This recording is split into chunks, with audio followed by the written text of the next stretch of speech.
আল্লাহ রাব্বুল আলামিন মুমিন বান্দাদেরকে যত যুদ্ধের মধ্যে আল্লাহ পাক বিজয় দান করেছেন, সমস্ত যুদ্ধের মধ্যে আল্লাহ রাব্বুল আলামিন মুমিন বান্দাদের অন্তর দেখেছেন, নিয়ত দেখেছেন।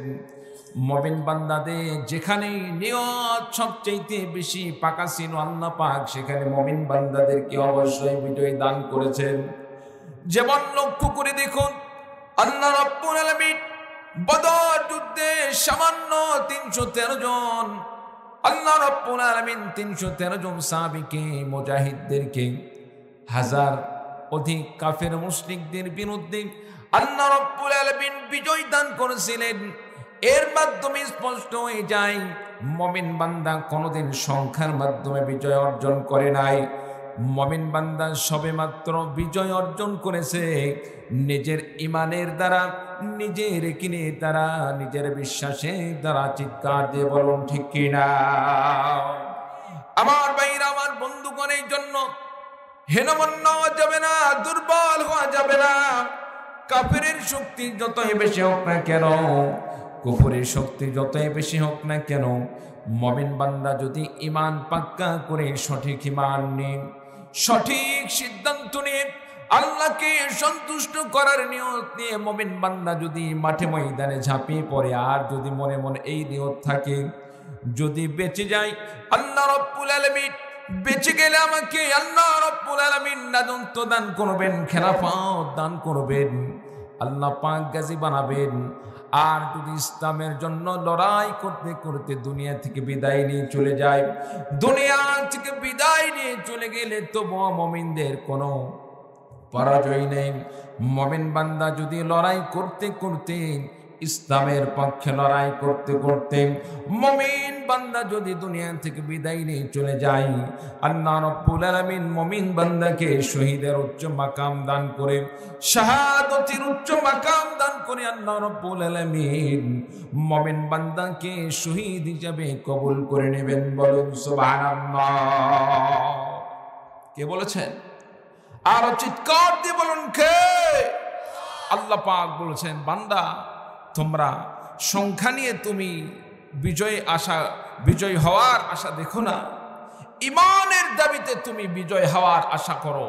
কারণ ঈমান যদি তোমার পাকাপোক্ত হয়, ঈমান যদি তোমার পরিপূর্ণ হয়, পরিপূর্ণ ঈমান নিয়ে যদি তুমি ইসলামের পক্ষে লড়াই করো, ইসলামের বিজয় দেখার স্বপ্ন দেখো, আমি আল্লাহ রাব্বুল আলামিন সংখ্যায় যতই কম হোক না কেন আমি আল্লাহ পাক তোমাদেরকে বিজয় দান করবই করব। বলুন সুবহানাল্লাহ।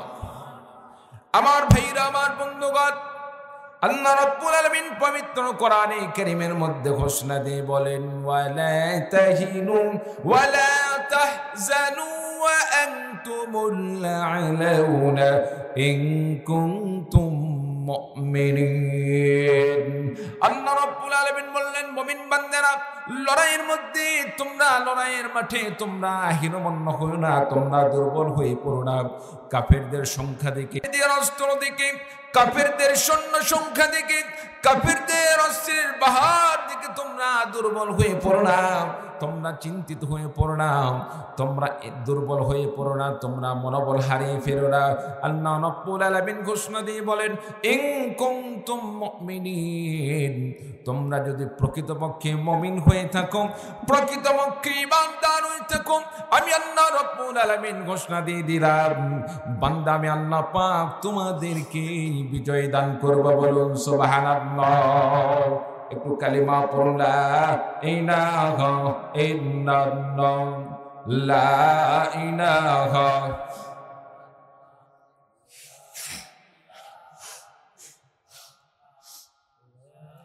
লা ইলাহা ইল্লাল্লাহ, লা ইলাহা। মাইকেলা ভাই কই? মাইক মজার না হলে মুশকিল ভাই, প্রত্যেক দিন আমাদেরকে গলা বাজাইতে হয়। এটা আরেকটু আওয়াজ বাড়া দিতে হবে ভাই। মাইক ভালো আলহামদুলিল্লাহ। হ্যাঁ হ্যাঁ, মাইক, বক্তাদের মাইক যদি ঠিক থাকে আলহামদুলিল্লাহ বয়ান চলবে। কি বলেন ঠিক কিনা? মাইক ভালো, একটু হয়তো সিটিং ফিটিংয়ের মধ্যে কমটা হচ্ছে, কম বেশি হচ্ছে, এটা হতে পারে, মানুষের হাত, এটা তো রোবট নয়। কি বলেন ঠিক কিনা? হ্যাঁ, কালিমা পড়ুন, লা ইলাহা ইল্লাল্লাহ, লা ইলাহা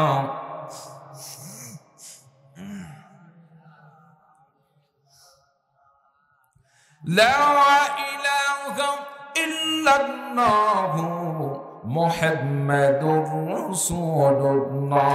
সকলে পড়ি সাল্লাল্লাহু আলাইহি ওয়াসাল্লাম। সম্মানিত উপস্থিতি, তাহলে যে কথা বললাম আপনাদের সামনে, যে কথাটি বলতে চাচ্ছিলাম, মুসলমানদের বিজয়কে সংখ্যা দিয়ে হয়? মুসলমানদের বিজয়কে সংখ্যা দিয়ে অর্জন হয়েছে কোনদিন? সংখ্যার বিনিময়ে মুসলমানদের কোনদিন বিজয় আসে নাই। মুসলমানদের বিজয় এসেছে শুধুমাত্র ইমানি মজবুতের কারণে। চিৎকার দিয়ে বলো ঠিক কিনা? প্রিয় ভাই সব, এই জন্য মানুষ কম, এই জন্য আপনি মানসিকভাবে দুর্বল হয়ে পড়বেন। আহারে, এই দিকে দেখলে খালি লাগে, ওই দিকে দেখলে খালি লাগে, কখন যেন কি অবস্থা হয়, কেমন হয়, চলে যাব। আল্লাহ পাক দেখা যাচ্ছে যে রহমতের ছায়ার নিচে এসে বসার ব্যবস্থা করে দিয়েছেন। হয়তো শয়তানের ওয়াসওয়াসায় পড়ে আপনি মাহরুম হয়ে যেতে পারেন। চিন্তা বলো ঠিক কিনা? সম্মানিত উপস্থিতি, আল্লাহ রাব্বুল আলামিন এই যে কোরআনের মাহফিল করার ব্যবস্থা করে দিলেন, সুযোগ করে দিলেন। এতদিন পর্যন্ত মন চাইলেই মাহফিল করা যায় না। কি বলেন ঠিক কিনা?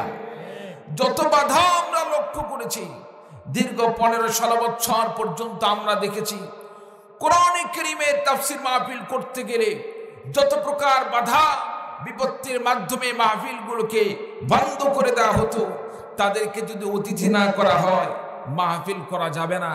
মাহফিলের মধ্যে যদি কোনো ইসলামী দলের নেতা সেখানে যদি আলোচনা করে, যাদেরকে তাদের এক প্রকার দেখলেই গা জ্বালাপোড়া করে, এইরকম কোন বক্তা যারা হক কথা বলে, তাদেরকে দাওয়াত করলে মাহফিল করার অনুমতি পাওয়া যাইত না।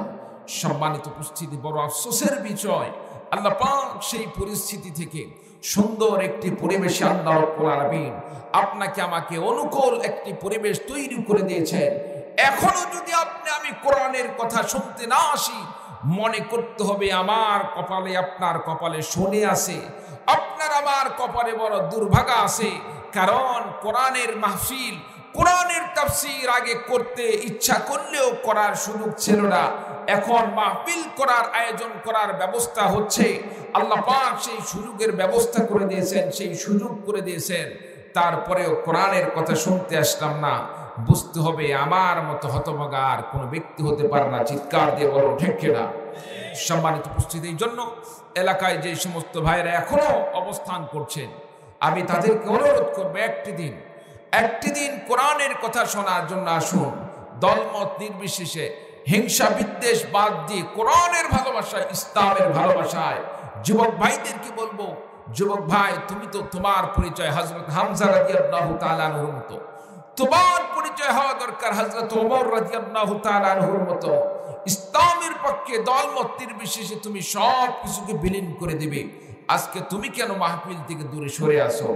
আমার বাবাজিরা এখনো পর্যন্ত যারা বাড়িতে আছেন, দোয়া করি আল্লাহ পাকের কাছে আপনি তাড়াতাড়ি চলে আসুন। আল্লাহ পাক ইচ্ছা করলে আজকের এই মাহফিলের উসিলায় আপনাকে আমাকে হেদায়েত দিয়ে আল্লাহ পাক পরিপূর্ণ মুমিন হিসেবে কবুল করতে পারেন। চিৎকার দিয়ে বলুন ঠিক কিনা?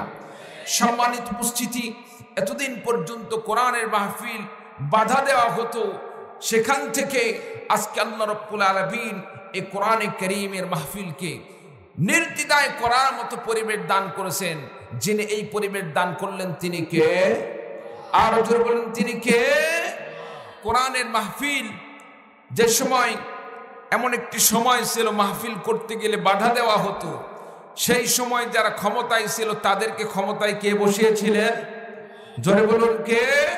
আল্লাহ তাআলা বসিয়েছিলেন।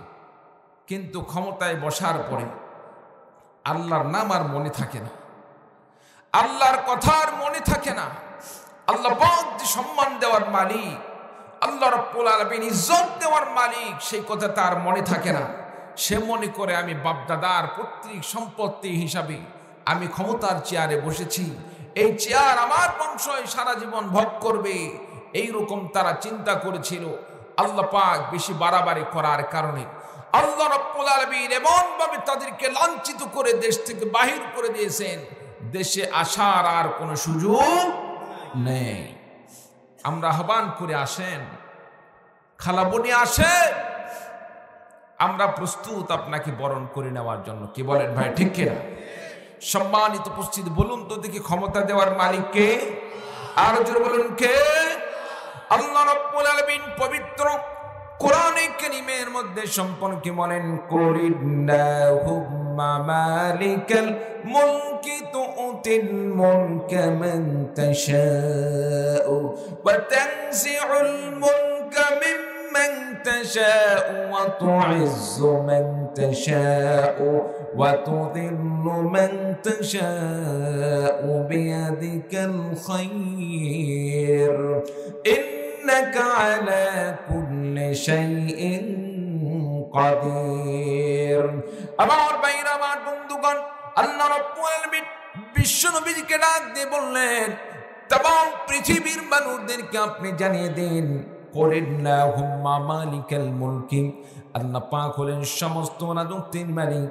তুতিল মুলকা মান তাশা, যাকে ইচ্ছা করেন তাকে রাজত্ব দান করেন। স্বয়ং আল্লাহ পাক ঘোষণা করলেন, স্বয়ং আল্লাহ পাক ঘোষণা করে দিলেন, আল্লাহ পাক যাকে ইচ্ছা করেন তাকে রাজত্ব দান করেন। ওয়া তানজিউল মুলকা মিম্মান তাশাউ, এবং যাকে ইচ্ছা করেন তাকে রাজত্ব থেকে আল্লাহ রাব্বুল আলামিন তিনি নামিয়ে দেন। আমার ভাইরা, আমার বন্ধুগণ, এর দ্বারা আল্লাহ পাকের কোরআনের বিধান দ্বারা জানা গেল, কোরআনে কারীমের আয়াত দ্বারা স্পষ্ট হয়ে গেল, ক্ষমতা দেওয়ার মালিক যিনি, তিনি হলেন কে? আর চিৎকার দিয়ে বলুন, তিনি কে? ক্ষমতা থেকে নামানোর মালিক তিনি কে? আর চিৎকার দিয়ে বলুন, ক্ষমতা থেকে যিনি নামান তার নাম কি? আল্লাহ রাব্বুল আলামিন যাকে ইচ্ছা করেন তাকে ক্ষমতা দান করেন, যাকে ইচ্ছা করেন তাকে ক্ষমতা থেকে নামিয়ে দিন। আমার ভাইরা, আমার বন্ধুগণ, শুধু তাই নয়, আল্লাহ পাক আরো ঘোষণা দিয়ে বলেন, ওয়া তুইজ্জু মান তাশাউ ওয়া তুযিল্লু মান তাশাউ বিয়াদিকাল খায়র। আল্লাহ পাক যাকে ইচ্ছা করেন তাকে ইজ্জত দান করেন, যাকে ইচ্ছা করেন তাকেই লাঞ্ছনা করেন, লাঞ্ছিত করেন। বিয়াদিকাল খায়র, সকল কল্যাণ রয়েছে আল্লাহ পাকের হাতে। ইন্নাকা আলা কুল্লি শাইইন কাদির। আল্লাহ রাব্বুল আলামিন বললেন, নিঃসন্দেহে তিনি সমস্ত শক্তির উৎস, সকল ক্ষমতার মালিক হলেন আল্লাহ। আমার ভাইরা, আমার বন্ধুগণ, বর্তমান সমাজে এক শ্রেণীর মানুষরা তারা মনে করে সমস্ত ক্ষমতার উৎস আল্লাহ নয়, সমস্ত ক্ষমতার উৎস জনগণ। এইরকম বিশ্বাসী আমাদের দেশে মানুষ আছে না নাই? সকল ক্ষমতার উৎস কে? আর জোরে বলুন কে? আল্লাহ পাক। আজকে আমার দেশের সংবিধানে পর্যন্ত এই কথা লেখা আছে, সকল ক্ষমতার উৎস জনগণ। এটা যদি আপনার আমার আকীদা বিশ্বাস থাকে, এই বিশ্বাস থাকলে সকল ক্ষমতার উৎস জনগণ, এই বিশ্বাস নিয়ে যদি আপনি আমি মারা যায়, বেঈমান হয়ে মারা যাওয়া ছাড়া আর উপায় নাই। বেঈমান হয়ে মারা যেতে হবে। চিৎকার দিয়ে বলুন নাউযুবিল্লাহ। প্রিয় ভাই সব, এই জন্য আমি একটি প্রস্তাব রাখি, দেশ যেহেতু তৃতীয়বারের মতো স্বাধীন হয়েছে, আগের সেই জোড়াতালি দেওয়া সংবিধান দিয়ে দেশ আর চলতে পারে না। যে দেশের শতকরা 95% মুসলমান, 95% মুসলমানের দেশে ঈমান বিধ্বংসী কোনো আইন ব্যবস্থা চালু থাকবে, আপনি আমি মুসলিম হয়ে, মুমিন হয়ে এমন আইন আপনি আমি কোনো কিছুতে আপনি আমি মেনে নিতে পারি না, বরদাস্ত করতে পারি না। চিৎকার দিয়ে বলুন মুমিন, ঠিক কিনা? প্রয়োজনে আপনাকে আমাকে এই সংবিধানকে চেঞ্জ করতে হবে। রক্ত তো আমরা দিয়েছি, আমাদের অনেকে জীবন দিয়েছে, রক্ত দিয়েছে, শহীদ হয়ে গিয়েছে। জীবন দেওয়ার পরে, শহীদ হয়ে যাওয়ার পরে, এত ছাত্র, এত জনতা জীবন দেওয়ার পরেও যদি আপনি আমি মুসলমান হওয়া সত্ত্বে আগের সেই বেঈমান কুফরি আকীদা যদি আপনাকে আমাকে মাথা পেতে মেনে নিয়েই চলতে হয়, তাহলে এই জীবনটা রাখার চাইতে জীবনটা দিয়ে দেওয়াই ভালো। কি বলেন, ঠিক কিনা?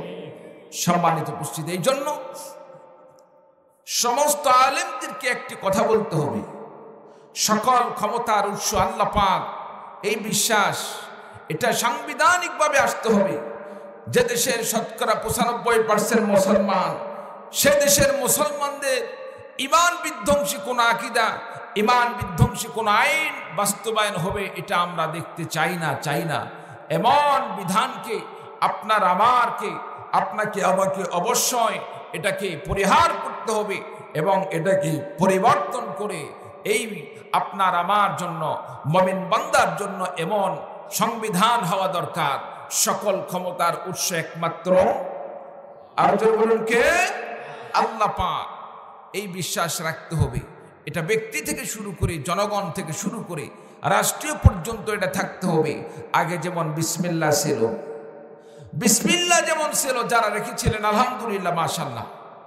পরবর্তীতে এসে এই দাদা বাবুদের চেলাচামটাগুলো এক পর্যায়ে 95% মুসলমানের দেশ থেকে বিসমিল্লাহ পর্যন্ত তারা তুলে ফেলে দিয়েছে। সম্মানিত উপস্থিতি, শুধু তাই নয়, দিনে দিনে তারা ইসলামকে তারা কুক্ষিগত করার মতো তারা পরিবেশ তৈরি করে ফেলে দিয়েছিল। হয়তো বা আর 5টা বছর পাইলে আপনার আমার হয়তো কালিমা পড়ে প্রকাশ্যে ঘোরাঘুরি করার হয়তো সুযোগ থাকতো না। আল্লাহ পাক আপনাকে আমাকে হেফাজত করেছেন, বলুন আলহামদুলিল্লাহ।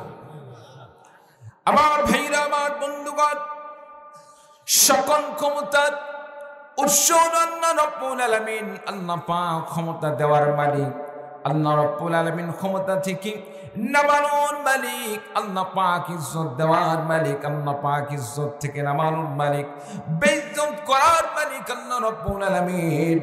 আমার ভাইরা, আমার বন্ধুগণ, যে সমস্ত মানুষরা বিশ্বাস করে না, যেই সমস্ত মানুষরা মুসলমান দাবি করেও যারা সকল ক্ষমতার উৎস আল্লাহ রাব্বুল আলামিন এই বিশ্বাস স্থাপন করে না, সে ব্যক্তি মুমিন দাবি করে 5 ওয়াক্ত নামাজ পড়ুক, রোজা রাখুক, হজ করুক, যাকাত দান করুক, আর তার বিশ্বাস যদি এমন হয় সকল ক্ষমতার উৎস জনগণ, আল্লাহর কসম করে বলছে, সে যদি একটি জীবন নয় কিয়ামত পর্যন্ত যদি সে নামাজ পড়তেই থাকে, রোজা রাখতেই থাকে, 1 ওয়াক্ত নামাজও তার কবুল হবে না, বলুন নাউযুবিল্লাহ।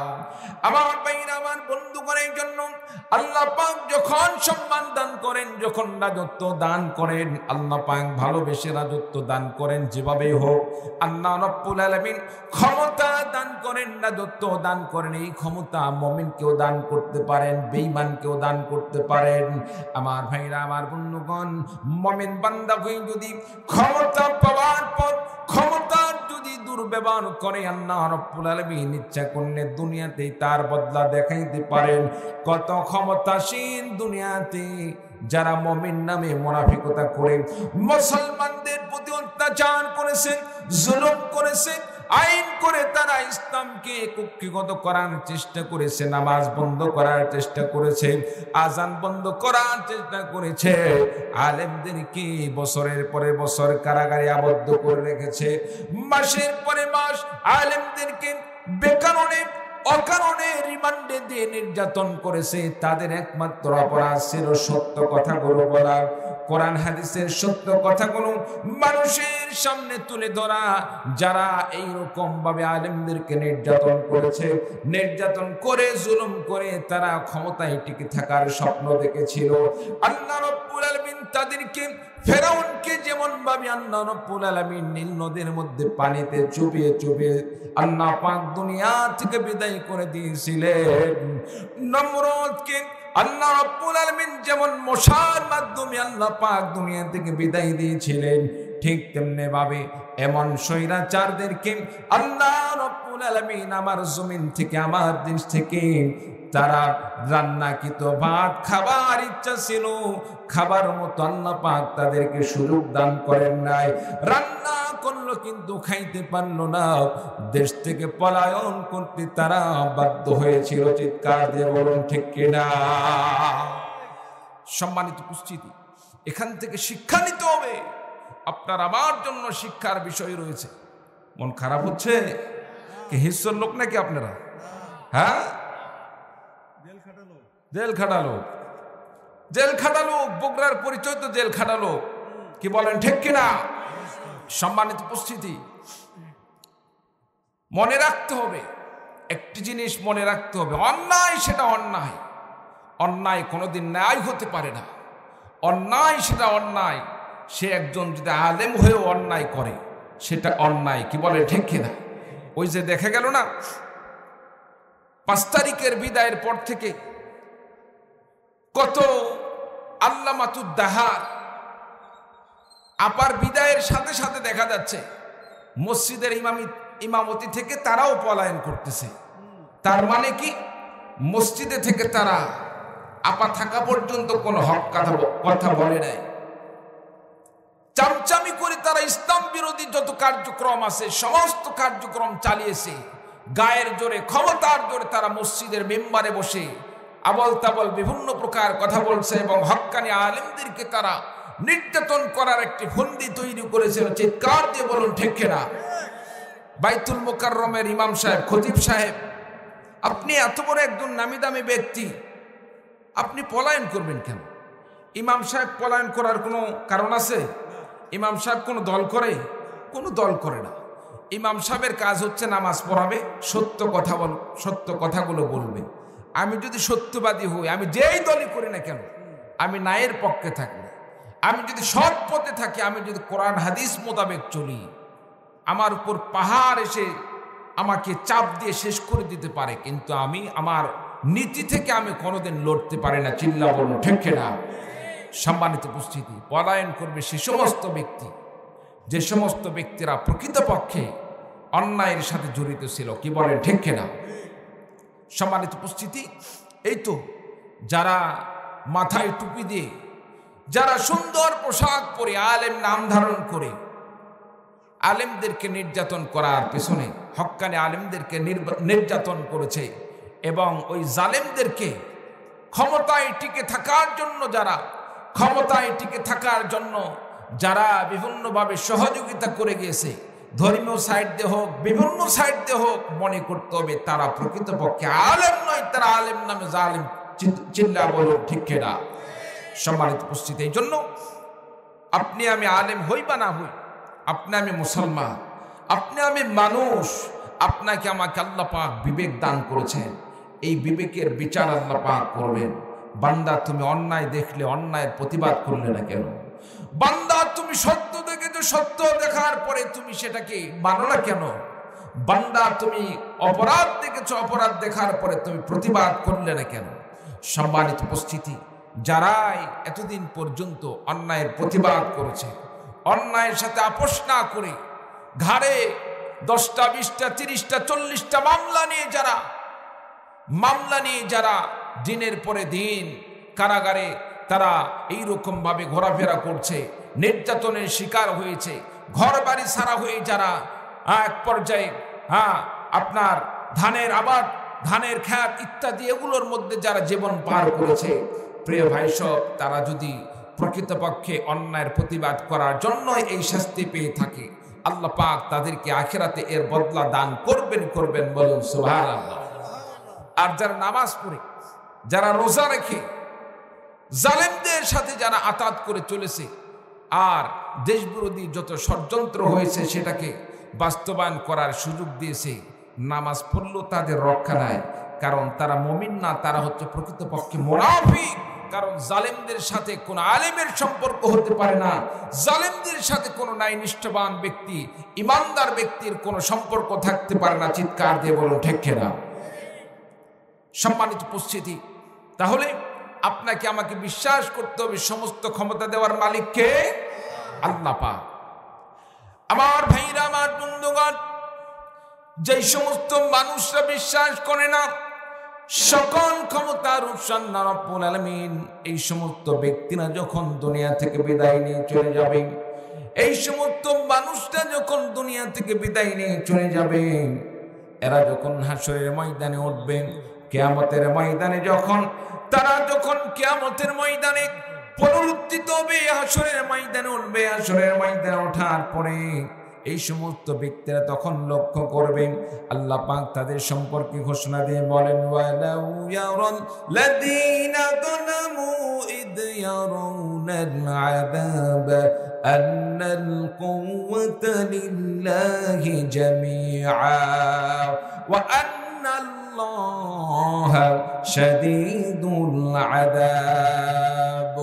যারা দুনিয়াতে আল্লাহ পাককে বিশ্বাস করলো না, সমস্ত ক্ষমতার উৎস আল্লাহ রাব্বুল আলামিন, এই বিশ্বাস যারা স্থাপন করলো না, যারা মনে করে সমস্ত ক্ষমতার উৎস হলো জনগণ, এই বিশ্বাসটি যারা দুনিয়া থেকে বিদায় নিয়ে চলে গেল, এই সমস্ত ব্যক্তিদেরকে যেদিন হাসরের ময়দানে আল্লাহ পাক পুনরুত্থিত করবেন, পুনরুত্থিত করার পরে সে সময় যখন এই বান্দারা কঠিন হাসরের ময়দানে আযাব দেখতে থাকবে, শাস্তিগুলো তারা প্রত্যক্ষ করতে থাকবে, আল্লাহ পাকের আযাব লক্ষ্য করতে থাকবে, এমন সময় তারা অনায়াসে বলে দেবে আন্নাল কুওয়াতা লিল্লাহি জামিআ।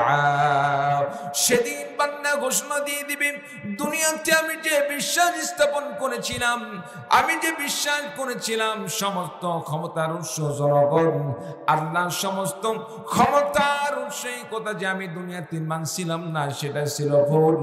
আখিরাতে বান্দা ঘোষণা দিয়ে দিবে, আমি ঘোষণা দিয়ে দিলাম সমস্ত ক্ষমতার উৎস আল্লাহ। আমার ভাইরা, আমার বন্ধুগণ, সেদিন সে ঘোষণা দিয়ে দেবে, স্বীকার করে নেবে সমস্ত ক্ষমতার উৎস আল্লাহ। ওয়া আন্নাল্লাহা শাদীদুল আযাব। শুধু তাই নয়, সমস্ত আল্লাহ রাব্বুল আলামিন তিনি বলেন বান্দাদেরকে সত্য আযাব দেওয়ার মালিক। সেদিন বান্দা সব কিছুকে স্বীকার করে নেবে।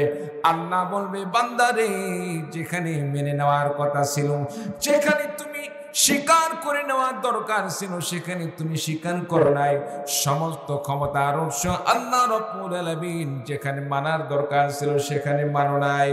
আখিরাতে তুমি এই কথা স্বীকার করার দ্বারা তোমার কোনো উপকারে আসবে না, কারণ দুনিয়া গেছে পরীক্ষার জায়গা, পরীক্ষার জায়গায় তুমি পরীক্ষায় ফেল করেছো।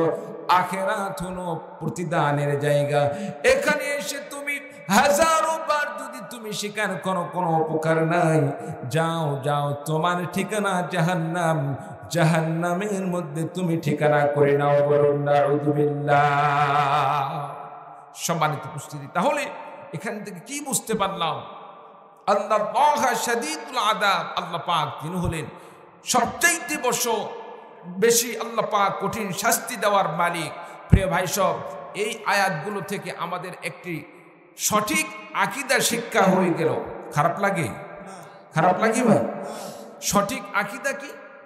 জনগণের স্বাভাবিকভাবে যে জনগণের ব্রেনের মধ্যে একটি কাজ করে, সকল শক্তির উৎস জনগণ, এই জিনিসটা মুমিন বান্দার অন্তরের মধ্যে যে ধারণাটা আছে, আল্লাহ পাক সুস্পষ্ট ভাষায় এখানে জানিয়ে দিলেন সকল ক্ষমতার উৎস জনগণ নয়, সকল শক্তির উৎস জনগণ নয়, বরং সকল শক্তির উৎস, সকল ক্ষমতার উৎস হলেন আল্লাহ পাক। প্রিয় ভাই সব, এই বিশ্বাস থাকতে হবে, এই বিশ্বাসটি আপনাকে আমাকে মরতে হবে।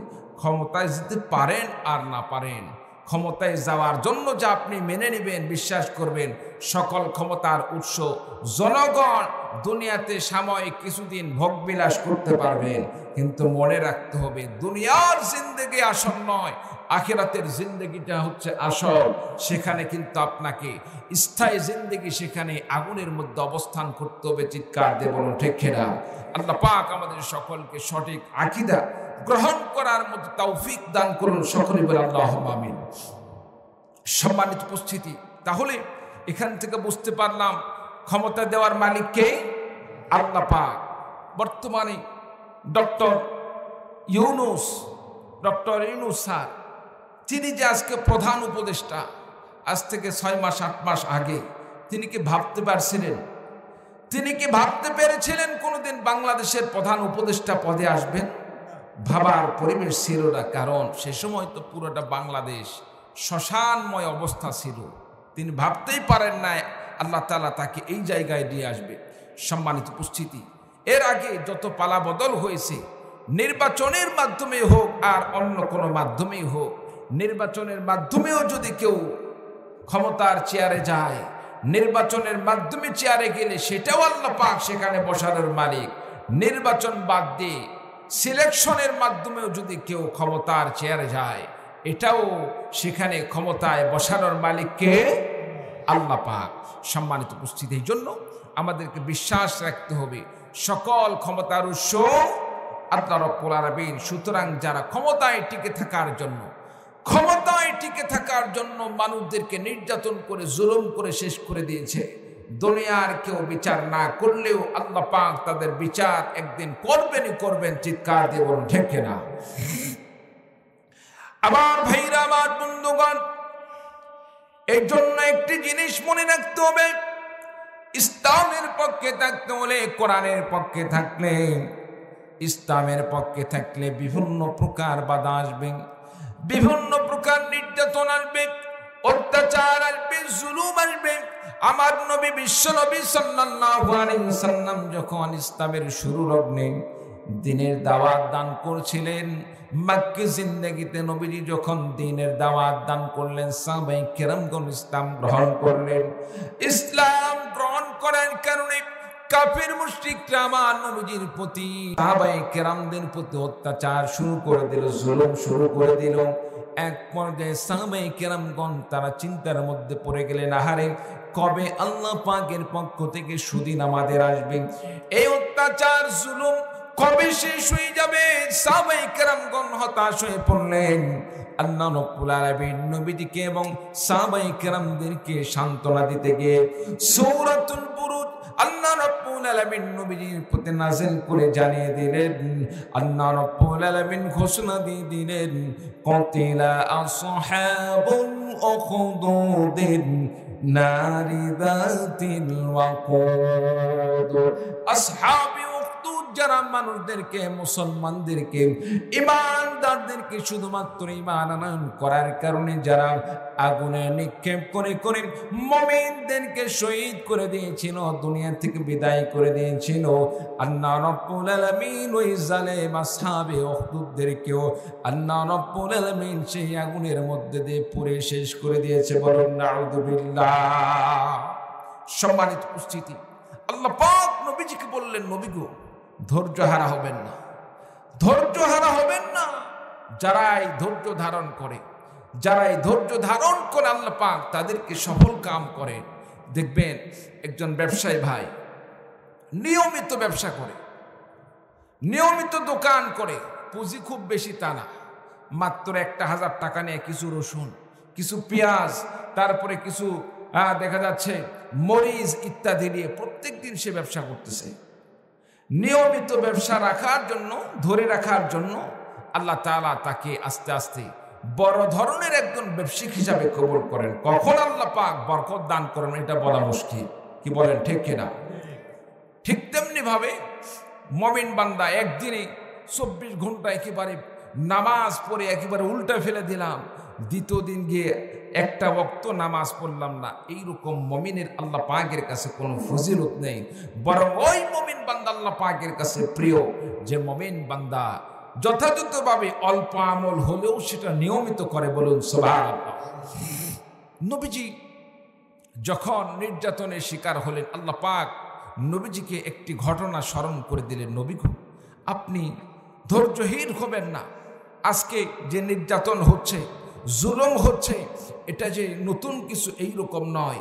আপনার পূর্বে আরো যে সমস্ত নবী এসেছিল তাদের প্রতিও জুলুম নির্যাতন হয়েছে, সেই সমস্ত নবীর সাহাবীদের প্রতি অত্যাচার হয়েছে, জুলুম নির্যাতন করা হয়েছে, তারাও ধৈর্য ধারণ করেছিল, যার কারণে আল্লাহ তাআলা তাদেরকে বিজয় দান করেছিলেন। আপনিও ধৈর্য ধারণ করুন, আল্লাহ পাক আপনাদেরকে বিজয় দান করবেন। বলুন সুবহানাল্লাহ।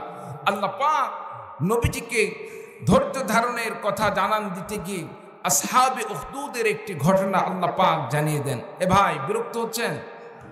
ওঠা বসা করলে খারাপ লাগতেছে, আর আধা ঘন্টার সময় যদি আলোচনা করি, সময় দিবেন না ভাই? সময় দেওয়া যাবে না ইনশাআল্লাহ? আধা ঘন্টার সময় ইনশাআল্লাহ। আসহাবে উখদুদ তারা কারা? তদানীন্তন কালে একজন জালেম বাদশা ছিল, বাদশা ইউসুফ জু নওয়াজ। জালেম বাদশার কাজ কি ছিল? সে নিজেকে রব দাবি করত, নিজেকে প্রভু দাবি করত। বলুন তো আপনার আমার রবের নাম কি? আর চিৎকার দিয়ে বলেন নাম কি? আল্লাহ রাব্বুল আলামিন। সম্মানিত উপস্থিতি, বাদশাহ ইউসুফ যে নওয়াজ, তার অধীনে একজন জাদুকর ছিল। জাদুকর যখন বৃদ্ধ হয়ে গেল, বাদশার কাছে আবেদন করলেন, বাদশাহ আপনি একজন যুবক দান করেন, যাকে আমি এই জাদুবিদ্যাটা শিখিয়ে যাই। এই জাদুর মাধ্যমে আপনার রাজত্ব টিকিয়ে রাখবেন, সাথে সাথে আমার জাদুবিদ্যাটাও ঠিক থেকে যাবে। আমার জাদুবিদ্যা আমার এন্তেকালের পরেও, মৃত্যুর পরেও অটুট থাকুক, আমি এই জিনিসটা চাই। বাদশাহ চিন্তা করলো, জাদুকর যে কথা বলছে কথা তো সত্য। এই জন্য তিনি একজন যুবক ঠিক করলেন। যুবক ঠিক করার পরে তাকে, যুবককে বাদশাহ নির্দেশ করে দিলেন, এই বৃদ্ধ এই জাদুকরের কাছে তুমি প্রত্যেক দিন যাবে, আসবে আর জাদু শিক্ষা গ্রহণ করবে। প্রিয় ভাই, বন্ধুগণ, বলুন তো দেখি, জাদু শিক্ষা করা এটা হালাল না হারাম? জোরে বলুন, হালাল না হারাম? জায়েজ না না জায়েজ? না জায়েজ। আজকে আমরা একটু বিপদে পড়লেই, একটু বাধা মুসিবতের মধ্যে পড়লেই, আমরা বিপদ থেকে দূর হওয়ার জন্য, মুক্তি পাওয়ার জন্য আমরা জাদুকরের কাছে গিয়ে জাদু করে নিই। আছে না নাই? সম্মানিত উপস্থিতি, এই জাদু টোনা এগুলো যে করবে তার জন্য যেমন এটা হারাম, কোন ব্যক্তি জাদু করে নিলে তার জন্য সেটা হারাম। এই জন্য আমরা বালা মুসিবতে পড়লে দুনিয়ার কোন মানুষের কাছে ধর্ণা না দিয়ে আল্লাহর ওলিদের কাছে আমরা তাদের কাছে দোয়া চাই। কোরআন হাদিস থেকে তারা যদি দোয়া করে, আলহামদুলিল্লাহ। সবচাইতে বড় কথা হচ্ছে, সব মালিকের মালিক যিনি, তিনি কে? আল্লাহ পাক। সমস্ত কবিরাজের কবিরাজ কে? আল্লাহ পাক। আপনি আরেকজনের কাছে গিয়ে বললেন দোয়া করেন, সেও যার কাছে চাবে, আমিও তার কাছে চাইবো। অন্যের কাছে না গিয়ে তাহাজ্জুদে 2 রাকাত 4 রাকাত নামাজ পড়ি, আল্লাহ পাকের কাছে যদি আমি দুহাত তুলে আল্লাহ পাকের কাছে দোয়া করি, আল্লাহ তাআলা আপনার আবার মনের আশা পূরণ করতে পারেন কি পারেন না? জোরে বলুন, পারেন কি পারেন না? অবশ্যই পারেন। আল্লাহ পাকের কাছে দোয়া করেন, আল্লাহ পাক মনের আশা পূরণ করে দেবেন। বলুন সুবহানাল্লাহ। সম্মানিত উপস্থিতি, যুবক প্রত্যেকদিন যাওয়া আসা করে, জাদু শিখতে শিখতে এক পর্যায়ে তিনি লক্ষ্য করে দেখলেন রাস্তার পাশে একজন পাদ্রীর বাড়ি। পাদ্রী সবসময়, তিনি সে সময় আল্লাহ পাকের সে আসমানি কিতাব তেলাওয়াত করতেন। পাদ্রী যুবক চিন্তা করে, কে এত সুন্দর মধুর কণ্ঠে এরকম তেলাওয়াত করে? সম্মানিত উপস্থিতি, যুবক সেই বাড়িতে গেলেন। যাওয়ার পরে লক্ষ্য করে দেখলেন একজন পাদ্রী আল্লাহ পাকের আসমানি কিতাব পড়তেছেন। সম্মানিত উপস্থিতি, পাদ্রী যুবককে বললেন, যুবক তুমি প্রত্যেকদিন কোথায় যাওয়া আসা করো? যুবক বললেন, আমি ওই জাদুকরের কাছে জাদু শেখার জন্য যাওয়া আসা করি। সম্মানিত উপস্থিতি, এবার পাদ্রী যুবককে জাদু সম্পর্কে জানান দান করলেন, এটা হারাম, তুমি জাদুবিদ্যা ছেড়ে দাও, জাদু শিক্ষা ছেড়ে দাও। ছেড়ে দিয়ে তাওহীদের ধর্ম, আল্লাহ পাকের এক আল্লাহর ধর্ম ইসলামকে মেনে নাও। সম্মানিত উপস্থিতি, সঙ্গে সঙ্গে যুবক তাওহীদের ধর্ম গ্রহণ করে নিলেন, ঈমান আনয়ন করলেন, কালিমা পড়ে মুসলমান হয়ে গেলেন। বলুন সুবহানাল্লাহ। সম্মানিত উপস্থিতি, এক পর্যায়ে যুবক সেখান থেকে, যুবক ওই পাদ্রীর কাছ থেকে বা জাদুকরের কাছ থেকে ফেরার পথে লক্ষ্য করলেন, মনে করেন আপনাদের বগুড়ার 7 মাথা মোড়, এই মোড়ের মধ্যে যদি বিশাল বড় একটি সাপ পড়ে থাকে বা বিশাল বড় একটি সিংহ যদি দাঁড়িয়ে থাকে, কোনো বাপের বেটা আছে সিংহের সামনে দিয়ে রাস্তা ওভারটেক করে আরেক পাশে যাবে? কারো সাহস এরকম হবে? হবে না। কারণ গেলেই তো মুহূর্তের মধ্যে শেষ করে ফেলে দিবে। সম্মানিত উপস্থিতি, এই জন্য যুবক দেখলেন অনেক মানুষ সেখানে জমায়েত হয়ে আছে, মানুষদের কষ্ট হচ্ছে।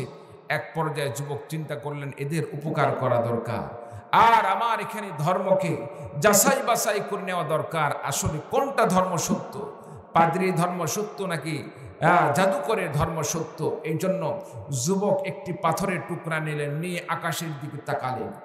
আকাশের দিকে তাকিয়ে বললেন, এই আসমানের মালিক, হে আসমানের মালিক, আকাশের মালিক, আমি তো তোমারে চিনি না, কোনোদিন তোমার সাথে আমার সাক্ষাৎ হয় নাই। আজকে আমি প্রমাণ করতে চাই, আমি যাচাই বাছাই করতে চাই, যদি পাদ্রী ধর্ম সত্য হয়ে থাকে, এই পাথরটি আমি এই সিংহের গায়ে নিক্ষেপ করব। নিক্ষেপ করার সঙ্গে সঙ্গে যদি এই সিংহটি দুনিয়া থেকে বিদায় নিয়ে চলে যায়, তাহলে আমি বুঝবো পাদ্রীর ধর্ম সত্য। আর যদি সিংহটি বেঁচে থাকে তাহলে মনে করব জাদুকরের ধর্ম সত্য। প্রিয় ভাই সব, এই বলে তিনি আল্লাহর নাম নিয়ে ওই সিংহের গায়ে পাথরটি নিক্ষেপ করলেন। ছোট্ট পাথর নিক্ষেপ করার সঙ্গে সঙ্গে আল্লাহ রাব্বুল আলামিন সিংহটাকে দুনিয়া থেকে চিরতরে মুহূর্তের মধ্যে বিদায় দিয়ে দিলেন। বলুন সুবহানাল্লাহ। ছোট্ট পাথর মারার মাধ্যমে কি সিংহ মারা যাবে? মারা যাবে না। তাহলে মারলেন কে? জোরে বলবেন কে? আল্লাহ পাক মেরেছেন। সম্মানিত উপস্থিতি, এক পর্যায়ে সেখানকার যত মানুষ ছিল সকলে যুবকের কাছে এসে বলতে লাগলেন, যুবক, আমরা জানি তুমি একজন অদ্ভুত শক্তির মালিক, অলৌকিক ক্ষমতার মালিক। আমার এই সমস্যা তুমি দূর করে দাও, ওই সমস্যা দূর করে দাও। এক একজন এক একটা দাবি শুরু করে দিল। বাদশাহ দরবারের একজন মানুষ ছিল অন্ধ, সে এসে বলল, যুবক, আমার চক্ষুটাকে ভালো করে দাও, এই দুনিয়াকে আমিও তো একটু দেখতে চাই।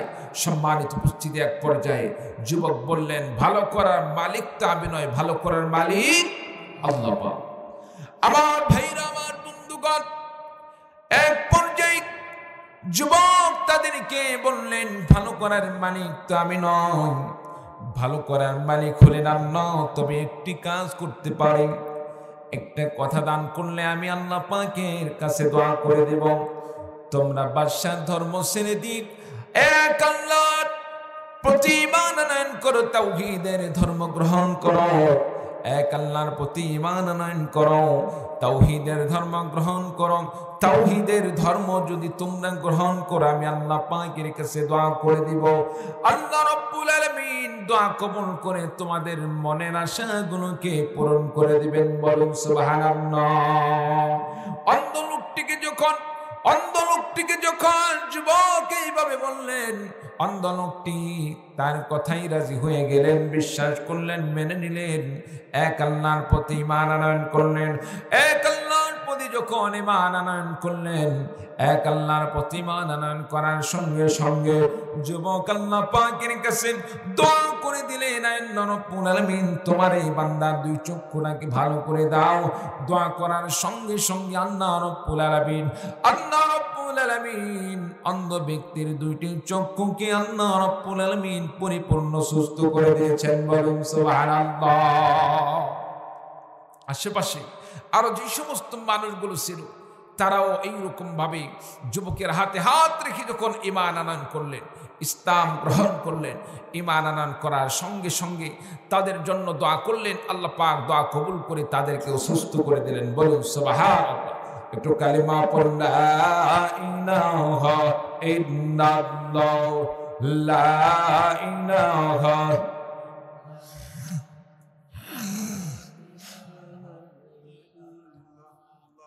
লা ইলাহা ইল্লাল্লাহ, লা ইলাহা ইল্লাল্লাহ মুহাম্মাদুর রাসূলুল্লাহ। সকলে পড়ি সাল্লাল্লাহু আলাইহি ওয়াসাল্লাম। সম্মানিত উপস্থিতি, আস্তে আস্তে কথা যখন বাদশা পর্যন্ত পৌঁছে গেল, অন্ধ লোকটি বাদশার দরবারে গেলেন। বাদশা বললেন, তুমি তো আগে অন্ধ ছিলে, তোমার দুইটি চোখ কোথায় পাইলে? সম্মানিত উপস্থিতি, অন্ধ লোকটি বললেন, আমার দুইটি চোখ আমার আল্লাহ পাক দান করেছেন। বলুন সুবহানাল্লাহ। সম্মানিত উপস্থিতি, এবার বাদশা বললেন, তোমার আবার কোন আল্লাহ দান করলো? কোন রব? তোমার রব তো আমি।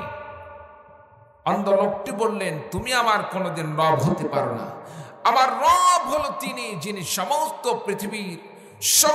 পৃথিবীকে যিনি লালন পালন করেন, যিনি সমস্ত পৃথিবীকে যিনি সৃষ্টি করেছেন, লালন পালন করেন, তিনি হলেন আমার রব। সম্মানিত উপস্থিতি, এক পর্যায়ে বাদশা বুঝতে পারলেন যে এখানে কোনো সমস্যা হয়ে যাচ্ছে। হঠাৎ করে আমাকে যে রব বলে মানত, আজকে আমাকে বাদ দিয়ে আরেকজনকে রব মানতেছে। এর কারণটা কি, রহস্যটা কি? তাকে গ্রেফতার করা হলো। গ্রেফতার করার পর রিমান্ড দেওয়া হলো। রিমান্ড দেওয়ার পরে তাকে বলা হলো, তুমি কার কাছ থেকে ধর্ম গ্রহণ করলে, কার কাছ থেকে এই ধর্মটা শিখলে? সম্মানিত উপস্থিতি, এক পর্যায়ে লোকটি বললেন, আমি অমুক যুবকের কাছ থেকে এই ধর্মের আমি ধর্মান্তরিত হয়েছি, আমি ঈমান আনয়ন করেছি। সম্মানিত উপস্থিতি, যুবককে উপস্থিত করা হলো, যুবককে রিমান্ড দেওয়া হলো। রিমান্ডের পর, নির্যাতনের পরে এক পর্যায়ে সেই পাদ্রীকে গ্রেফতার করা হলো।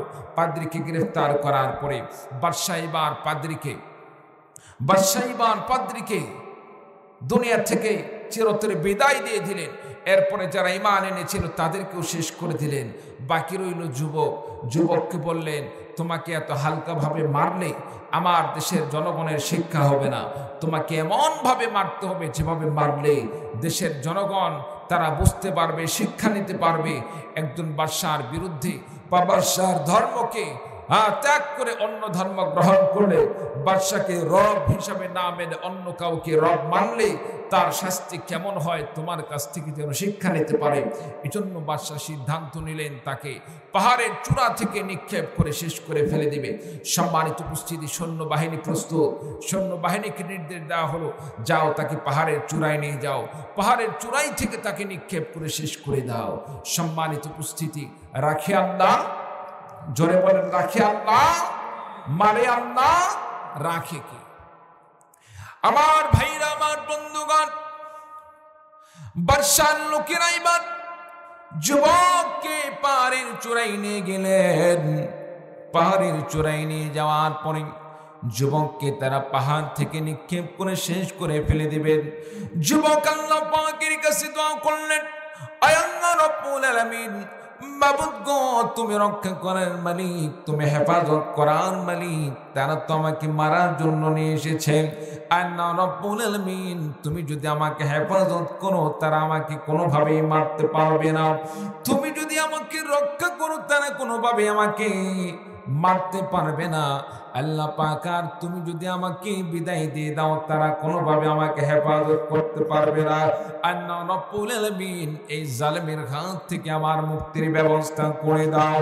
যুবক দোয়া করার সঙ্গে সঙ্গে আল্লাহ রব্বুল আলামিন যুবকের দোয়া কবুল করে নিলেন।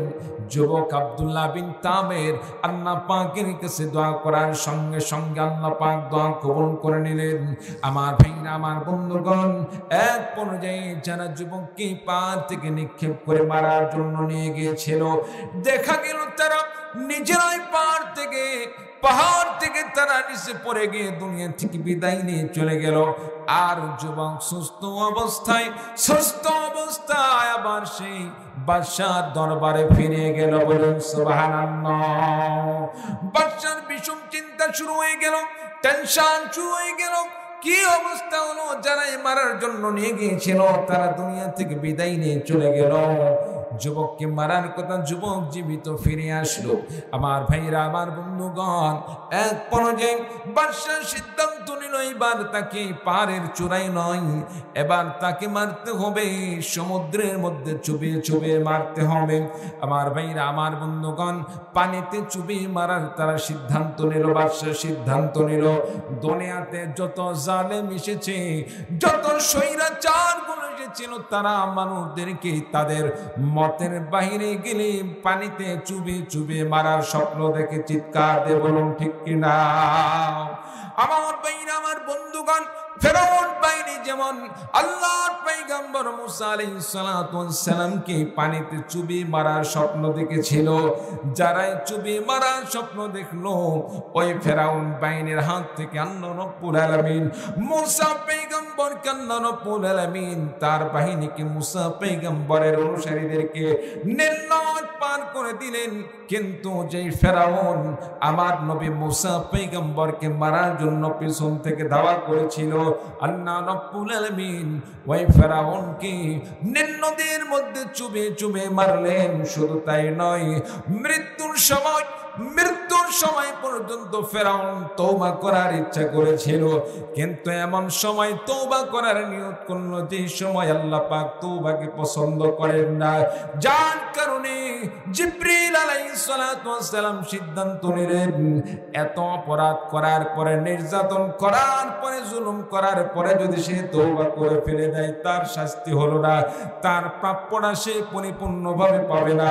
যার কারণে জিব্রাইল আলাইহিস সালাতু ওয়াস সালাম নদীর নিচ থেকে কাদা মাটি তুলে সেই ফেরাউনের মুখের মধ্যে কাদাগুলো নিক্ষেপ করেছিল। চিৎকার দিয়ে বলুন ঠিক কিনা?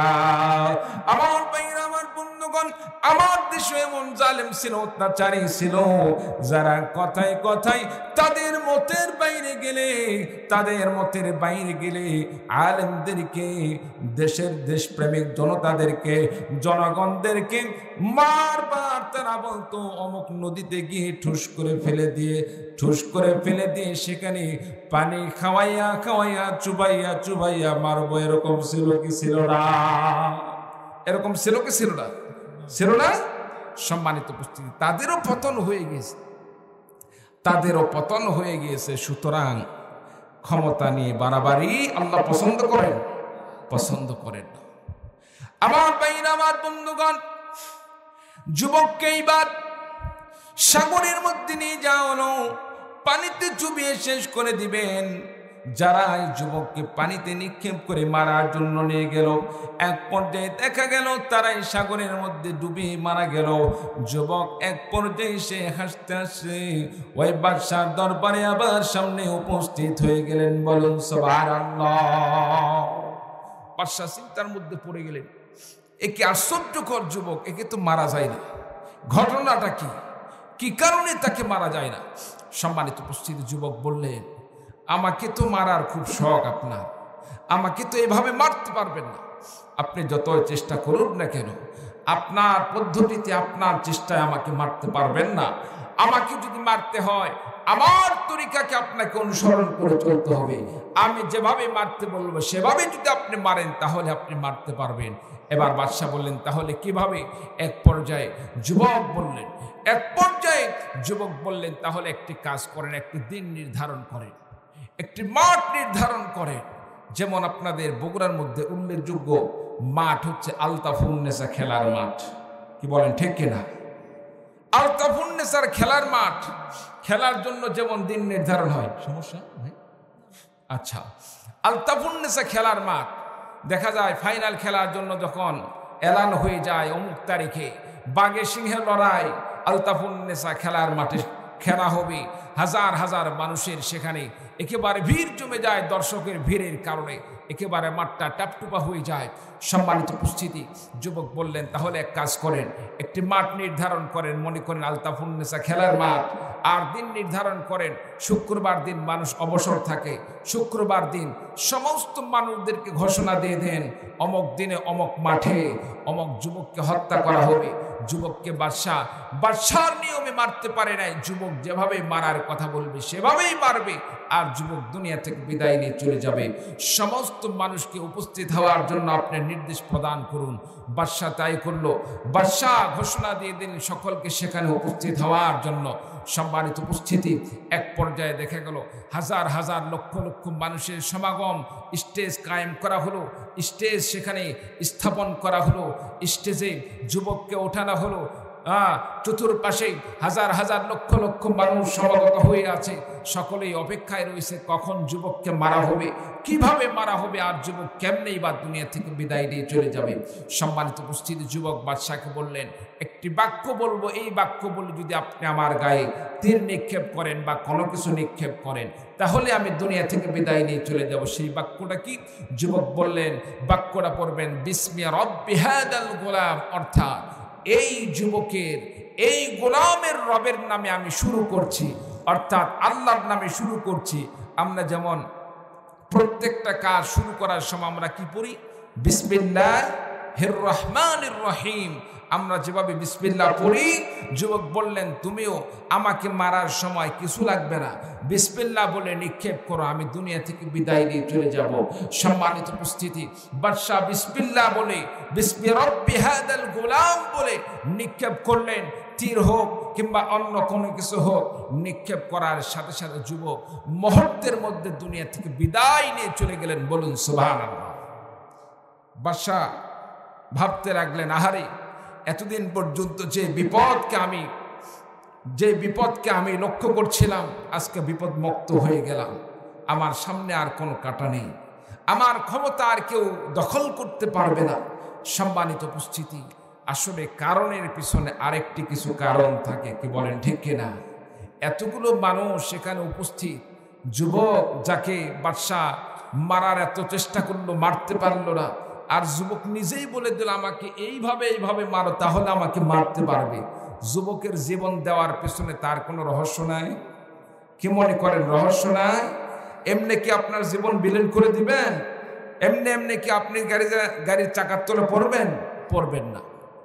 সম্মানিত উপস্থিতি, যুবক একটি নিজের প্রাণকে আল্লাহ রাস্তায় কুরবানি করে দিলেন। ফলে কি দেখা গেল? সেখানে যতগুলো মানুষ উপস্থিত ছিল সমস্ত মানুষ তারা চিন্তা করতে লাগলো, আহারে বাদশার ধর্ম যদি সত্যই হয়ে থাকে, এতদিন পর্যন্ত বাদশাহ যুবককে মারতে পারলো না কেন? এতদিন পর্যন্ত মারতে পারলো না কেন? আর আজকে যুবক যেভাবে মারতে বলেছে সেভাবে মারার কারণে যুবক দুনিয়া থেকে বিদায় নিয়ে চলে গেল। তার মানে ডালমে কুচ কালা হে, এর মধ্যে কিছু রহস্য আছে। এতদিন পর্যন্ত বাদশাহ আমাদের কাছে সে জুলুম করে, অত্যাচার করে প্রভু সেজেছে, আসলে সে প্রভু নয়, মূল প্রভু হচ্ছে যুবক। যে প্রভুকে মেনেছে সেই প্রভুই হচ্ছে আসল প্রভু। চিৎকার দিয়ে বলুন সুবহানাল্লাহ। আমার ভাইরা, আমার বন্ধুগণ, উপস্থিত সমস্ত মানুষ সিদ্ধান্ত নিলেন, বাদশাকে আর আমরা রব বলে মানতে চাই না। এতদিন পর্যন্ত আমাদের সাথে ধোঁকা দেওয়া হয়েছে, আমাদেরকে বিভিন্নভাবে ধোঁকায় ফিরে আমাদেরকে রব হিসাবে তাকে মানতে বাধ্য করেছে। আমরা আর বাদশাকে রব বলে মানতে চাই না, রব হিসাবে মানতে চাই না। আমরা ঘোষণা দিয়ে দিলাম, আমান্না বিরাব্বি হাদাল গোলাম। সমস্ত মানুষ ঘোষণা দিয়ে দিলেন, এই যুবক যেই রবের প্রতি মান আনয়ন করেছে, যুবক যেই রবকে রব বলে মেনে নিয়েছে, যাকে আল্লাহ বলে, মাবুদ বলে, উপাস্য বলে মেনে নিয়েছে, আমরা সকলেই ঘোষণা দিয়ে দিলাম আমরা সেই রবের প্রতি ঈমান আনয়ন করলাম। বলুন সুবহানাল্লাহ। সম্মানিত উপস্থিতি, বুঝে থাকলে বলুন, বাদশার বিপদ কমলো না বাড়লো? জোরে বলেন, কমলো না বাড়লো? বাড়লো। কেন? আগে শত্রু ছিল কয়টা? একটা। আর এখন শত্রুটা ঘরে ঘরে শত্রু। আগে ছিল একটা শত্রু, এখন ঘরে ঘরে শত্রু। সম্মানিত উপস্থিতি, হ্যাঁ করব, ঘরে ঘরে শত্রু তৈরি হয়ে গেল। বাদশা চিন্তার মধ্যে পড়ে গেলেন, আহারে কি করি? কেসও খুঁড়তে গিয়ে দেখা যাচ্ছে সাপ বাহির হয়েছে, এখন কি করবে? সম্মানিত উপস্থিতি, এক পর্যায়ে বাদশা চিন্তার মধ্যে পড়ে গেলেন, কি করা যায়? আশেপাশে তো কিছু শয়তান মার্কা মন্ত্রী থাকে, বাদশার উপদেষ্টা থাকে, বাদশা ইচ্ছা করলে কিন্তু তওবা তাকিদ করে ফিরে আসতে পারে। বরং তারা কি করলো, এভাবে হবে না স্যার, সবাইকে একবার সমানভাবে পিষে ফেলে দেন, সবাইকে আগুন দিয়ে শেষ করে দেন, রোলার দিয়ে পিষে শেষ করে দেন, যাতে করে আপনার বিরোধিতা করার মতো কেউ না থাকে। সম্মানিত উপস্থিতি, এক পর্যায়ে এইরকম মন্ত্রীদের যখন পরামর্শ পাইল, বাদশাহ সিদ্ধান্ত নিলেন, বড় বড় চুলা খনন করো, চুলা খনন করে সেখানে আগুন জ্বালাইতে থাকো, দীর্ঘদিন পর্যন্ত আগুন জ্বলবে। আগুন জ্বালানোর পরে সেখানে আগুন যখন প্রখর, এইরকম আগুনের প্রখরতা তীব্র হবে, এমন সময় এক একজন মুসলমানকে ধরা হবে আর বলা হবে, ইমান ছাড়বা নয়তো জীবন দিতে হবে। যদি ইমান ছাড়ো, যদি এক আল্লাহর প্রতি ইমান ছেড়ে দাও, তাহলে তুমি মুক্তি পেয়ে যাবা। আর যদি ইমান না ছাড়ো, এই আগুনের মধ্যে নিক্ষেপ করে শেষ করে দেওয়া হবে। সম্মানিত উপস্থিতি, এক পর্যায়ে দেখা গেল সমস্ত মানুষ তারা নিজের জীবনকে আল্লাহর রাস্তায় কুরবানি করে দিলেন। একজন বান্দাও ইমান ছাড়া হলেন না। বলুন সুবহানাল্লাহ। কেমন ইমান ছিল তাদের, কেমন ইমান ছিল! আগুনের মধ্যে তারা নিক্ষিপ্ত হয়ে নিজের জীবন কুরবানি করে দিলেন, কিন্তু বাতিলের কাছে মাথা নত করলেন। ইমান একবার এনেছি, ইমান আর ছাড়ব না, এই সিদ্ধান্তে তার অটল ছিল। আপনি আমি কি করি, আপনি আমি কি করি? একটু বিপদ আসলেই আমার আল্লাহ যে এক, অনেক সময় হয়তো সেই কথাও আমরা অনেক সময় ভুলে যাই। কি বলেন ঠিক কিনা? সম্মানিত উপস্থিতি, এই জন্য আপনাকে আমাকে ইমানের প্রতি মজবুত থাকতে হবে, ইয়াকিনের প্রতি মজবুত থাকতে হবে।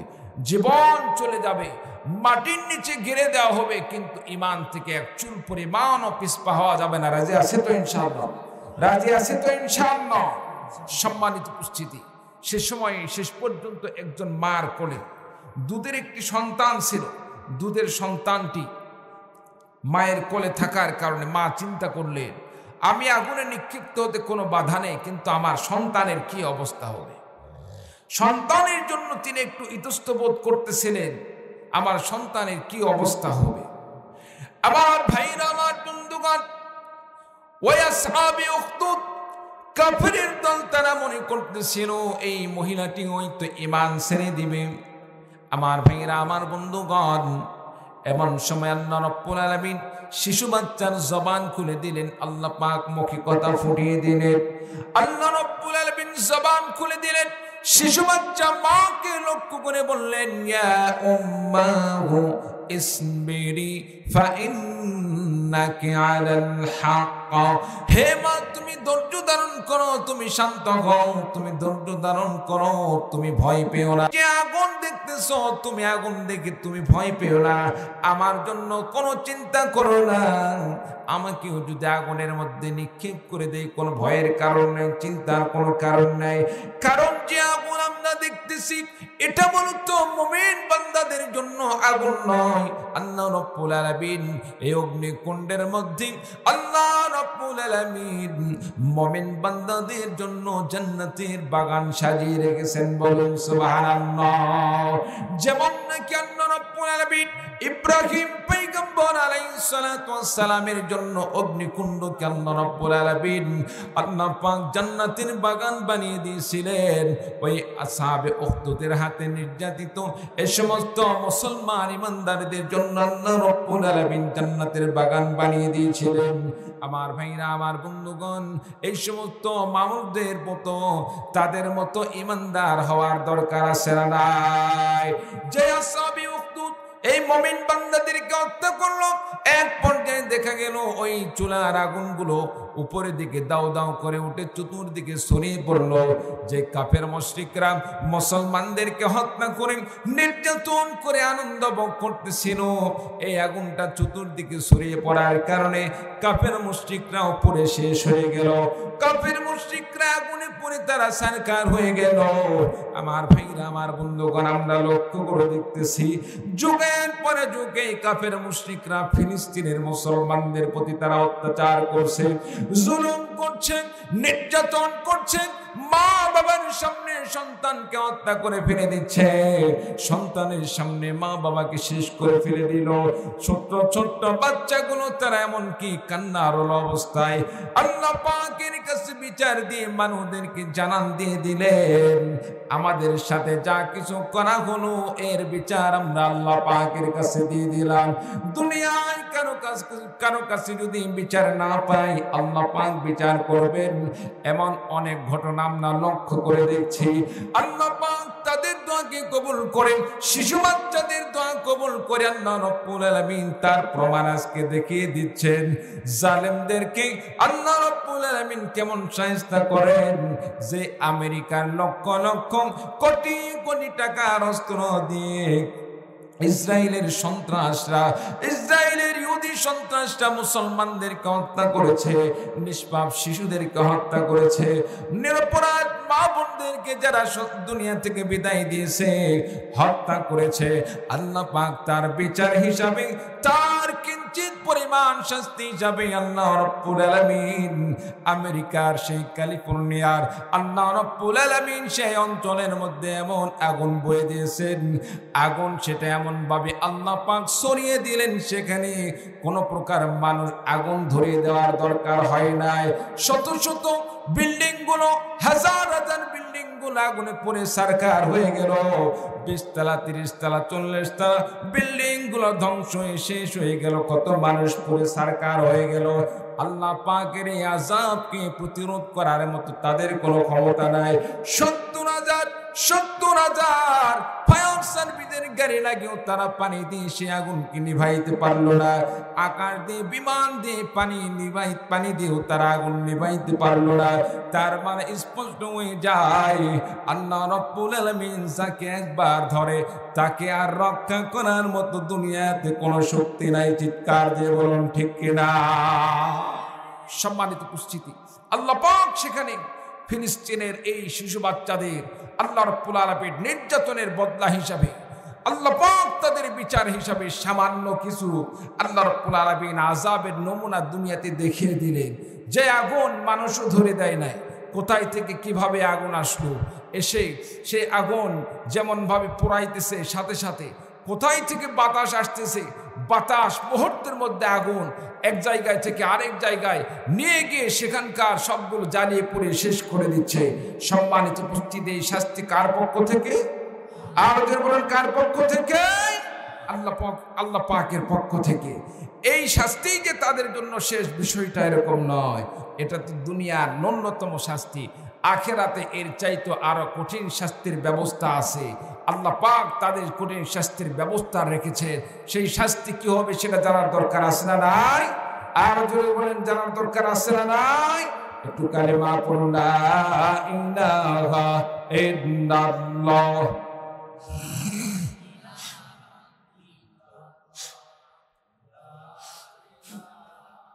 লা ইলাহা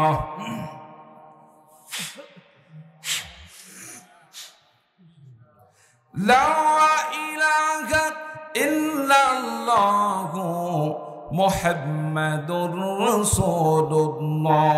সকলে বলি সাল্লাল্লাহু আলাইহি ওয়াসাল্লাম। সম্মানিত উপস্থিতি, শেষ ফিনিশিং ইনশাআল্লাহ। যারা মুমিনদের প্রতি অত্যাচার করলো, জুলুম করলো, নির্যাতন করলো, তওবা করলো না, তাদের শাস্তি আল্লাহ পাক কি রেখেছেন সে বিষয়টা আপনাদের সামনে অবশ্যই আমি আলোচনা করব, শেষ ফিনিশিং দিয়ে যাব। কিন্তু আপনাদের কাছে আমার একটি আশা, শেষ পর্যন্ত আপনারা থাকবেন তো? থাকবেন তো নাকি চলে যাবেন? কে কে থাকবেন একটা হাত তুলে দেখান তো দেখি। লিল্লাহি তাকবীর। আল কোরআনের আলো, আল হাদিসের আলো, নারায়ে তাকবীর। সম্মানিত উপস্থিতি, আজকের মাহফিল আপনাদের মসজিদের মাদ্রাসা না, মাদ্রাসার জুলুম করলো, তাদের বিচার কি হবে, আল্লাহ পাক কি বিচার করবেন জানার দরকার আছে না নাই? আমার ভাইরা, আমার বন্ধুগণ, যারা মুমিন বান্দাদের প্রতি অত্যাচার করেছে, জুলুম করেছে, নির্যাতন করেছে, আল্লাহ রাব্বুল আলামিন তাদের সম্পর্কে আল্লাহ পাক ঘোষণা দিয়ে দিলেন, যারা ঈমানদারদের প্রতি অত্যাচার করার পরে, জুলুম করার পরে, নির্যাতন করার পরে তওবা করলো না, আমার ভাইরা, আমার বন্ধুগণ, আমার দেশে ওদের আলেমদেরকে রিমান্ড দেওয়ার পরে, মুমিনদেরকে, আলেমদেরকে নির্যাতন করার পরে, কারাগারের মধ্যে অন্যায়ভাবে যুগের পরে যুগ নির্যাতন করার পরে যারা তওবা করলো না, তাদের বিচার কি হবে আল্লাহ পাক ঘোষণা দিয়ে বলেন, ইন্নাল্লাযীনা ফাতানুল মুমিনিনা ওয়াল মুমিনাতি সুম্মা লাম ইয়াতুবু ফালাহুম আযাবু জাহান্নাম ওয়া লাহুম আযাবুল হারিক। আল্লাহ রাব্বুল আলামিন বললেন, নিঃসন্দেহে যেই সমস্ত বান্দারা, যেই সমস্ত মানুষরা, যেই সমস্ত জালেমরা মুমিন বান্দাদের প্রতি অত্যাচার করলো, জুলুম করলো, নির্যাতন করলো, অত্যাচার, জুলুম, নির্যাতন করার পরে তওবা করলো না, আল্লাহ রাব্বুল আলামিন তাদের সম্পর্কে ঘোষণা দিয়ে বলেন, ফালাহুম আযাবু জাহান্নাম, তাদের জন্য রয়েছে জাহান্নামের আযাব, ওয়া লাহুম আযাবুল হারিক। আল্লাহ পাক বললেন তাদের জন্য রয়েছে যন্ত্রণাদায়ক সেই কঠিন দাহবান। আল্লাহ পাক শাস্তির ব্যবস্থা করে রেখেছে, তাদেরকে যন্ত্রণাদায়ক শাস্তির ব্যবস্থা করে রেখেছে।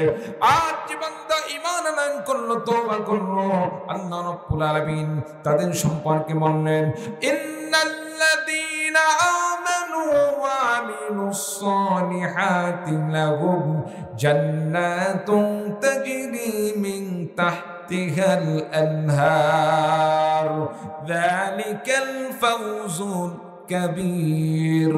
আল্লাহ পাক বললেন নিঃসন্দেহে যারা আল্লাহ পাকের প্রতি মানানয়ন করেছে, নেক আমল করেছে, ইসলামের জন্য সংগ্রাম করেছে, ইসলামের জন্য রক্ত দিয়েছে, জীবন দিয়েছে, তাদের জন্য আল্লাহ পাক ঘোষণা দিয়ে বলেন আল্লাহ রাব্বুল আলামিন তাদের জন্য এমন জান্নাতকে তাদের জন্য প্রস্তুত করে রেখেছেন। তারা এমন জান্নাতের মধ্যে অবস্থান করবে যেই জান্নাতের তলদেশ দিয়ে আল্লাহ রাব্বুল আলামিন ঝর্ণা প্রবাহিত করে রেখেছেন। বলুন সুবহানাল্লাহ।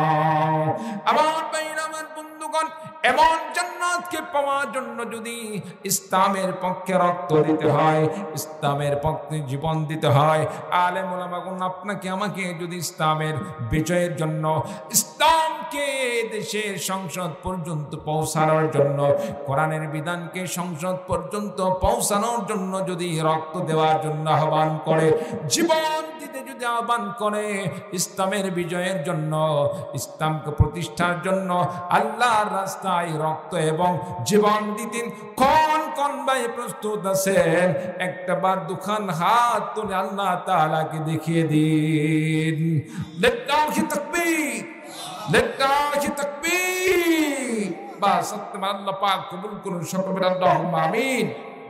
সম্মানিত উপস্থিতি, আল্লাহর আরেকজন বান্দা 500 টাকা দান করছেন, চিৎকার দিয়ে বলুন আল্লাহু আকবার। আল্লাহ পাক তার দান কবুল করেন, সকলে বলেন আল্লাহুম্মা আমিন। জানে মালের মধ্যে আল্লাহ বরকত দান করেন, সকলে বলেন আল্লাহুম্মা আমিন। কামাই রোজগারে বরকত দান করুন, আমিন। আরেকজন বান্দা কুরসুন 1 বস্তা সিমেন্ট দান করছেন, আল্লাহ পাক ডিম শহর, আল্লাহ পাক দান কবুল করুন, আমিন।